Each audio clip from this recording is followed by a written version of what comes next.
இந்த இறுதிக் காட்சியில் மனதை பெரிதும் பாதிக்கக்கூடிய துயரமான மற்றும் உணர்ச்சிகரமான சித்திரங்கள் அடங்கியுள்ளது. கர்ப்பிணி பெண்கள், சிறிய குழந்தைகள் மற்றும் மூத்தவர்கள் இந்த காட்சியை பார்ப்பதை தவிர்க்குமாறு பரிந்துரைக்கப்படுகிறது. உங்கள் உணர்வுகள் மற்றும் மனநலத்தை பாதுகாக்க தயவு செய்து முன்னெச்சரிக்கையுடன் பார்வையிடவும். பங்களாதேஷ் தலைநகர் தாகாவின் உட்ராரா பள்ளிக் வளாகத்தில் பங்களாதேஷ் ஏர்ஃபோர்ஸின் சீனத் தயாரிப்பான F-7 பயிற்சி விமானம் விழுந்தது. இதில் விமானத்தை ஓட்டிய பைலட் உட்பட 19 பேர் சம்பவ இடத்திலேயே உயிரிழந்தனர். 160 பேர் காயமடைந்துள்ளனர்.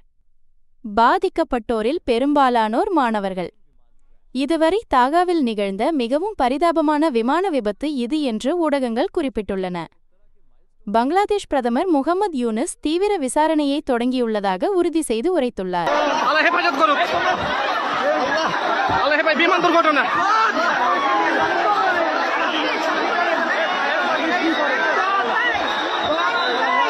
চোখের সামনে বিমান দুর্ঘটনা, সুবহানাল্লাহ, আল্লাহ হেফাজত করুক।